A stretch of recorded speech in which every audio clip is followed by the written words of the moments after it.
Hello ಸ್ನೇಹಿತರೆ, ಎಲ್ಲರಿಗೂ ನಮಸ್ಕಾರಗಳು. ಇವತ್ತಿನ ತರಗತಿಗೆ ಸ್ವಾಗತ. ಗುಡ್ ಈವ್ನಿಂಗ್ ಎಲ್ಲರಿಗೂ.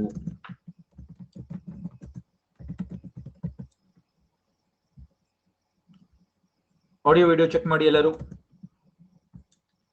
ಕೇಳಿಸ್ತಾ ಇದೆಯಾ? ನನ್ನ ಧ್ವನಿ ಕೇಳಿಸ್ತಾ ಇದೆಯಾ ಎಲ್ಲರಿಗೂ?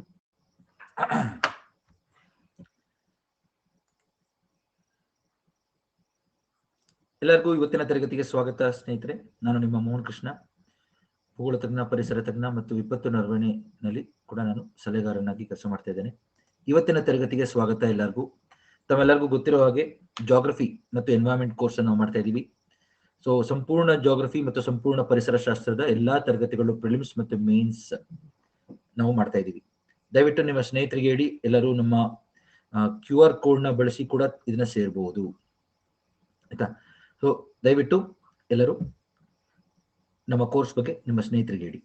ನೋಡಿ ಸ್ನೇಹಿತರೆ, ನಾವು ಪರಿಸರ ಶಾಸ್ತ್ರ ಕೂಡ ಕವರ್ ಮಾಡ್ತಾ ಇದೀವಿ ಮತ್ತು ಭೂಗೋಳ ಶಾಸ್ತ್ರದಲ್ಲೂ ಕೂಡ ನಾವು ಎಷ್ಟೊಂದು ಟಾಪಿಕ್ಸ್ ಕವರ್ ಮಾಡಿದೀವಿ. ಇವತ್ತಿನ ತರಗತಿಯಲ್ಲಿ ನಾವು ಪರಿಸರ ಶಾಸ್ತ್ರದ ಇನ್ನೊಂದು ಭಾಗ, ಏಕೆ ನಾವು ಜಾಗ್ರಫಿ ಆದಷ್ಟು ಟಾಪಿಕ್ಸ್ ಗಳನ್ನ ಕವರ್ ಮಾಡಿದೀವಿ, ಎನ್ವೈರನ್ಮೆಂಟ್ ಅಲ್ಲಿ ಒಂದಷ್ಟು ಟಾಪಿಕ್ಸ್ ಕವರ್ ಮಾಡಿದ್ಮೇಲಿಂದ ನಾನು ಮತ್ತೆ ಭೂಗೋಳ ಶಾಸ್ತ್ರ ಕಂಟಿನ್ಯೂ ಮಾಡ್ತೀನಿ. ಇವತ್ತಿನ ತರಗತಿಯಲ್ಲಿ ನಾವು ನೋಡಿ ನಾಯ್ಸ್ ಪೊಲ್ಯೂಷನ್ ಡಿಸ್ಕಸ್ ಮಾಡ್ತಾ ಇದೀವಿ. ಕರೆಕ್ಟ್. ನಿನ್ನೆ ತರಗತಿಯಲ್ಲಿ ನಾವು ಏರ್ ಪೊಲ್ಯೂಷನ್ ಆಗಿತ್ತು. ಇವತ್ತು ನಾಯ್ಸ್ ಪೊಲ್ಯೂಷನ್ ಬಗ್ಗೆ ನಾವು ತಿಳ್ಕೊಳ್ಳೋಣ. ನಾವು ಏರ್ ಪೊಲ್ಯೂಷನ್ ಮತ್ತು ನಾಯ್ಸ್ ಪೊಲ್ಯೂಷನ್ ಇವತ್ತು ಕವರ್ ಆಗುತ್ತೆ. ಏರ್ ಪೊಲ್ಯೂಷನ್ ನೆನ್ನೆ ಆಗಿದೆ. ಶಬ್ದ ಮಾಲಿನ್ಯ ಅಂತ ಏನ್ ಕರಿತೀವಿ ಅದನ್ನ ಇವತ್ತು ಕವರ್ ಮಾಡ್ತಾ ಇದ್ದೀನಿ. ನಮ್ಮ ಸಿಲೆಬಸ್ ಅಲ್ಲಿ ಇರೋದು air, water, noise, soil pollution ಅಂತ ಇದೆ, ಹೌದಾ? ನೋಡಿ, ಶಬ್ದ ಮಾಲಿನ್ಯ, ನಾಯ್ಸ್ ಪೊಲ್ಯೂಷನ್.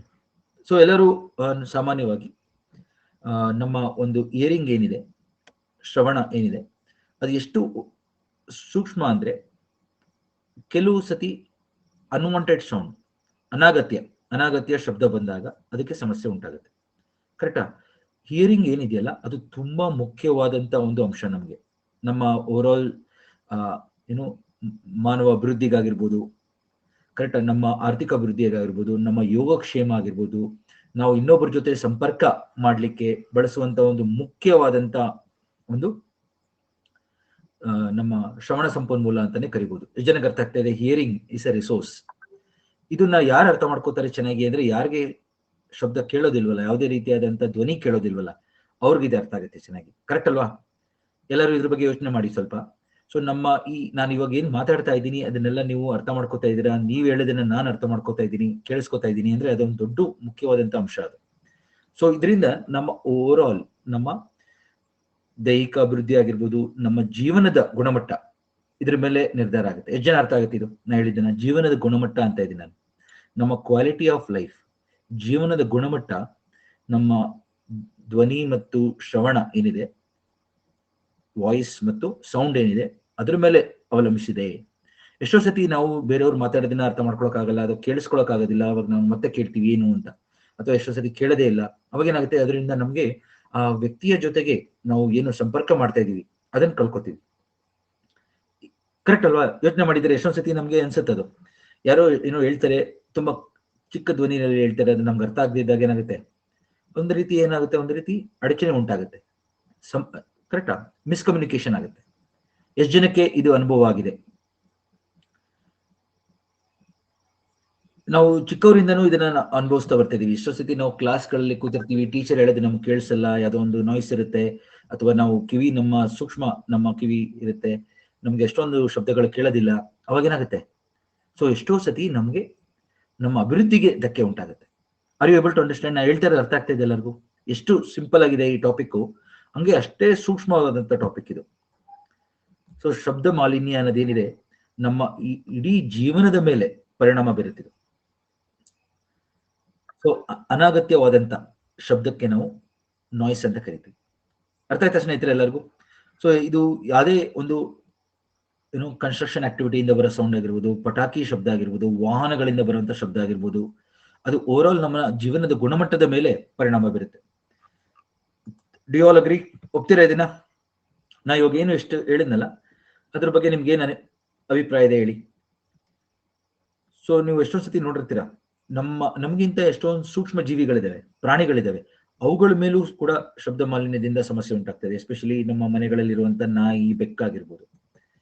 ಅವುಗಳಿಗೆ ನಮ್ಗಿಂತನೂ ಜಾಸ್ತಿ ಸೂಕ್ಷ್ಮವಾಗಿರುತ್ತೆ ಶ್ರವಣಕೋಶ. ಕರೆಕ್ಟ್, ಅವುಗಳಿಗೂ ಇನ್ನೂ ಜಾಸ್ತಿ ಸಮಸ್ಯೆಯನ್ನು ಉಂಟಾಗುತ್ತೆ.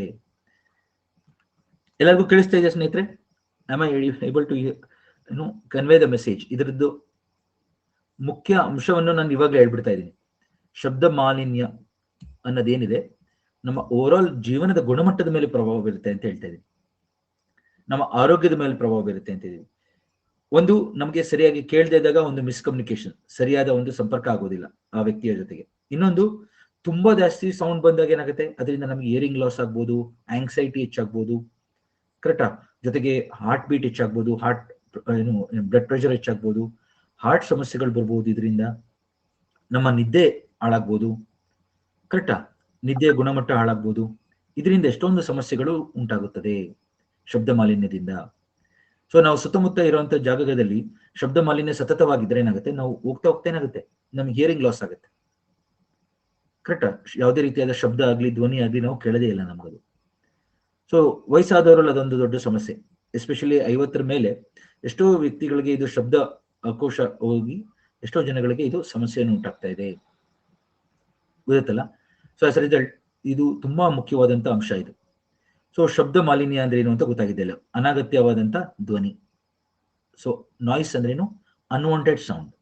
ಅನ್ವಾಂಟೆಡ್ ಸೌಂಡ್ ನಾವು ನಾಯ್ಸ್ ಅಂತ ಕರಿತೀವಿ, ಗೊತ್ತಲ್ಲ? ಶಬ್ದ ಮಾಲಿನ್ಯ ಅಂದ್ರೆ ಅನಗತ್ಯವಾದಂತ ಧ್ವನಿ. ಸೊ ಶಬ್ದ ಮಾಲಿನ್ಯ ಆಗೋದ್ರಿಂದ ಏನಾಗುತ್ತೆ, ಎಷ್ಟೊಂದು ಸತಿ ನಮ್ಮ ಜನಗಳಲ್ಲಿ ಇರಿಟೇಷನ್ ಶುರು ಆಗುತ್ತೆ ತುಂಬಾ ಜಾಸ್ತಿ ಸೌಂಡ್ ಆದಾಗ. ಅದರಿಂದ ನಮಗೆ ಅಡಚಣೆ ಉಂಟಾಗುತ್ತೆ.